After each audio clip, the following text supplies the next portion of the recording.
Hindi pumunta si LeBron James sa Philadelphia para lamang idagdag ang isa pang malaking pangalan sa roster. Dumating siya para manalo. At makikita iyon sa mismong desisyon niyang tanggapin ang 2 taong kontrata na may player option sa ikalawang taon sa halagang mas mababa ng malaki kumpara sa kanyang dating kita sa Lakers.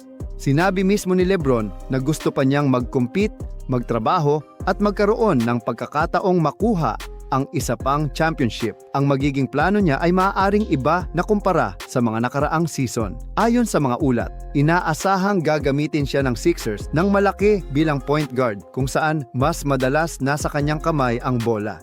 Sa ganitong papel, hindi kailangang pilitin ni LeBron na maging pangunahing scorer sa bawat laro. Mas mahalaga ang kanyang playmaking, pagbabasa ng depensa at paggawa ng tamang desisyon para mapakinabangan sina Joel Embiid, Tyrese Maxey at Jaylen Brown. May isa pang malaking layunin si LeBron, gawing championship team ang Philadelphia. Hindi pa nakapanalo ang Sixers ng titulo mula noong 1983 kaya napakalaki ng pressure sa bagong lineup. Ang Philadelphia ay mayroon ng 4 na pangunahing pangalan na may kakayahang gumawa ng puntos. Pero ang malaking tanong ay kung paano nila pagsasamahin ang talento, spacing at chemistry.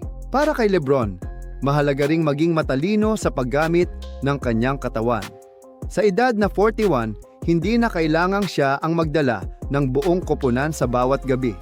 Ang tunay na halaga niya ay maaaring lumabas sa mahahalagang laro at sa playoff basketball, kung saan ang kanyang karanasan at basketball IQ ay maaaring maging malaking sandata.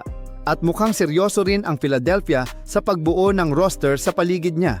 Ang pagdating ni Kentavious Caldwell-Pope ay nagbibigay pa ng shooting at championship experience, habang ang pangunahing core ng Sixers ay nananatiling puno ng elite talent. Ngayong nakatakda na ang kanyang debut laban sa defending champion New York Knicks sa October 20th, magsisimula ang tunay na pagsubok. Hindi na kailangang patunayan ni LeBron kung gaano siya kagaling.